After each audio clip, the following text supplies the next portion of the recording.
Welcome back नाजरीन। हम बात कर रहे थे सिंध में, खासकर हैदराबाद में जो HIV के बढ़ते हुए केसेस है, उसकी वजूहत क्या है, लोगों में क्या अवेयरनेस नहीं है, लोगों में शऊर नहीं है, ये केसेस कैसे बढ़ रहे हैं तेज़ी से। अभी हमारे पास जो एक डेटा है उसके मुताबिक जो है 293 केसेस हैदराबाद में रिपोर्ट हुए हैं। तो अभी हमारे साथ हैदराबाद डिवीज़न से ताल्लुक़ रखने वाले हमारे साथ डॉक्टर आबिद हुसैन साहब मौजूद हैं, हम उनसे बात करेंगे। अस्सलाम वालेकुम सर। वालेकुम सलाम साईं। सर, ये जो अभी सूरत हाल हैदराबाद डिवीज़न में HIV के बढ़ते केसेस, उसकी क्या वजूहत हैं? सर, एक तो ये है कि जो हम ब्लड डोनेट करते हैं या लगाते हैं ब्लड, तो उसकी अगर सही स्क्रीनिंग नहीं होती है तो एक तो उसका ये सबब है।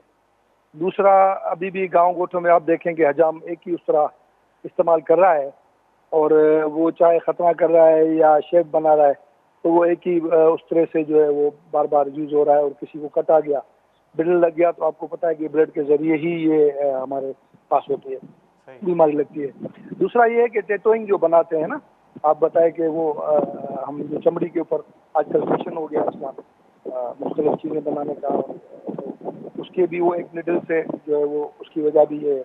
दूसरा ये कि हमारी बच्चियाँ जाती हैं कान नाक छिदवाने के लिए, तो वो भी निडल अगर एक ही यूज़ हो रही है तो उससे उसका भी एक रीज़न ये भी है। सही। तो बराए इनको मेरी तरफ से तो ये अवेयरनेस है कि मेहरबानी करके आप निडल अपनी ले जाएं और हजाम के पास जाएं तो उसको कुछ पैसे ज़्यादा दे दें, उसको बोला कि नया ब्लेड इस्तेमाल करें ताकि ये नहीं हो। दूसरी सबसे बड़ी वजह ये है कि हम वो मुस्तनद डॉक्टर जो डेंटिस्ट के नहीं होते हैं उनके पास जाते हैं तो उनकी स्टरलाइजेशन सही नहीं होती है, तो उसकी वजह से भी, क्योंकि उनका तो डायरेक्ट लिंक ही ब्लड से होता है, कोई उन्होंने दांत निकाला, दांत निकाली और वो इंस्ट्रूमेंट पे लग गई और उसकी सही स्टरलाइजेशन नहीं है, तो उसका भी मेन रीज़न ये भी उसका एक ये है। और दूसरा फिर आपको पता है कि सेक्सुअल ट्रांसमिटेड इन्फेक्शन है ये, तो अगर होमोसेक्सुअलिटी हो रही है या कोई ऐसा बंदा जिसको HIV एड्स है और उसने वो सेक्स कर लिया तो उस वो दूसरे पार्टनर को भी जो है वो लगा सकता है। अच्छा सर, इसमें जो सेक्स वर्कर हैं वो उनका कितना दखल है, तो ये एक तो अहम बात ये है कि जैसे मुस्तफ़ा कमाल ने इजलास में कहा है कि जो बड़े शहर हैं उनमें उनमें जो नाइट पार्टीज़ होती हैं और बच्चे ड्रग्स लेते हैं, तो उसकी वजह से भी जो एक HIV वायरस फैल रहा है। बिल्कुल सही है, क्योंकि ये जिनसी रवि जो होती है उससे भी जो है वो ये फैल रहा है। उसका मेन रीज़न यही है कि नशा करते हैं, कुछ लोग इंजेक्शन लगाते हैं और वो सिरिंज भी वही एक ही यूज़ होती है, नशावर, और फिर वो अगर सेक्स करते हैं तो ये। दूसरा, हमारे यहाँ जो ये सेक्स वर्कर हैं वो उनका भी बहुत बड़ा रोल है इसमें फैलाने में, क्योंकि दूर दराज से आप देखें कि ड्राइवर हजरात जो आते हैं तो वो फिर किसी भी तरह से इस किस्म का को मेल जोल रखते हैं, तो वो भी फैलाने का सबब बनता है। अच्छा, हैदराबाद में जो ऑटोबान रोड पर भी एक बड़ा वेब सेंटर है, वहाँ पे भी बच्चे ड्रग्स लेते हैं। तो अगर बात की जाए तो हमारी जो इंतज़ामिया है हैदराबाद की, वो इस मामले में आपको कितनी संजीदा दिखाई दे रही है? सर, अब ये है कि ये फिर पॉलिटिकल क्वेश्चन हो जाएगा। अब ये है कि हर कोई अगर जो भी इदारे हैं अवेयरनेस वाले हैं तो अवेयरनेस फैलाएं, लोगों में बताएं जाके। फिर हमारी जो पुलिस है वो इन चीज़ों को अगर कंट्रोल कर ले तो ज़्यादा बेहतर है। फिर हेल्थ डिपार्टमेंट है, वो भी वक्त पे इनका जो है वो ट्रीटमेंट और सारी चीज़ें स्टार्ट कर ले तो हम बच सकते हैं। मगर ज़्यादा से ज़्यादा अवेयरनेस की हमें ज़रूरत है, कॉलेजों में और स्कूल्स में, जो हाई स्कूल हैं उनमें, फिर मदरसे हैं हमारे उनमें, और इस किस्म के जो हमारे इंस्टीट्यूट हैं उनमें जाके हम अगर अवेयरनेस देते हैं तो उससे काफ़ी जो है वो फ़र्क पड़ेगा। सर, अवेयरनेस के हवाले से अगर बात की जाए तो मेन चीज़ तो यही है कि मतलब बच्चों को या ख़वातीन को या बड़ों को, जो एडल्ट्स हैं उनको मतलब अवेयरनेस दी जाती है ना। तो यहाँ पे हैदराबाद की सूरत हाल क्या है? वहाँ पे क्या ऐसी ऑर्गेनाइजेशन या कोई ऐसे महकमे हैं जो अवेयरनेस प्रोग्राम शुरू करें, लोगों तक जो है लोगों को अवेयर करें कि HIV को कैसे रोका जा सकता है, जो केसेस बढ़ रहे हैं उसको कैसे रोका जाए? तो आप समझते हैं कि सर, क्या सिंध का जो सेहत का निज़ाम है हमारा, जो एज अ डॉक्टर आप बताएं, एज अ हेल्थ एक्सपर्ट के, क्या उसमें इतनी कैपेबिलिटी है कि वो इस केसेस को रोक सकता है?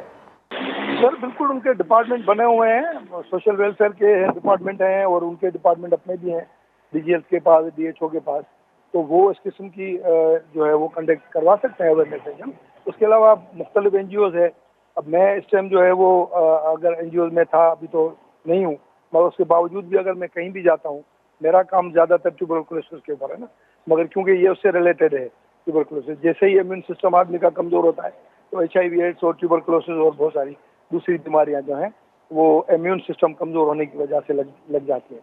तो ये उससे रिलेटेड भी है TB का। तो हम लोग तो जाते हैं, अगर कॉलेज में अगर किसी दोस्त से भी मिलने चले गए तो मैं तो उनको कहता हूँ कि यार मुझे थोड़ा क्लासरूम में लेके चलो तो मैं बच्चों को थोड़ी सी अवेयरनेस दे दूँ। तो अच्छा ये सर, कराची सबका में फर्ज अभी, है, जी जी बताएं आप। ये सबका फर्ज है जिसकी फील्ड है। तो वो अगर खुद से जाके, ज़रूरी नहीं है कि हमें कोई उसके पेमेंट मिले या हम फिर जाके काम करें, और इस तरह के काम हो सकते हैं, कोई इशू नहीं है, कोई बड़ी बात नहीं है ये। तो मैं समझता हूँ जो लोग हमारे पढ़े लिखे हैं या इन बीमारियों के ऊपर अबूर रखते हैं तो वो जाके इस चीज़ को थोड़ा सा अवेयरनेस देंगे तो काफ़ी उससे फ़र्क पड़ सकता है। अच्छा डॉक्टर साहब, अभी कराची में एक प्राइवेट हॉस्पिटल था, उसमें भी जो हैं तकरीबन 200 के करीब जो केसेस हैं, बच्चे मुतासर हुए, कराची की बात कर रहा हूँ। तो बात ये है कि वहाँ पे जो दोबारा इंजेक्शन का इस्तेमाल होता है, सिरिंजों का दोबारा इस्तेमाल होता है, अक्सर अस्पतालों में देखा जाता है। कराची केस के हवाले बता रहा हूँ कि अक्सर सिंध के अस्पतालों में क्या यही होता है कि मतलब दोबारा इंजेक्शन लगाए जाते हैं वो इस्तेमाल किए हुए? सर बिल्कुल, ये एक बहुत बड़ा फैक्ट है जो सिर्फ ना सिर्फ वो हॉस्पिटल में लगाए जाते हैं, मगर ये इसको रीवॉश करके और फिर दोबारा से पैकिंग करके भेज देते हैं, वो भी बड़ा खतरनाक है।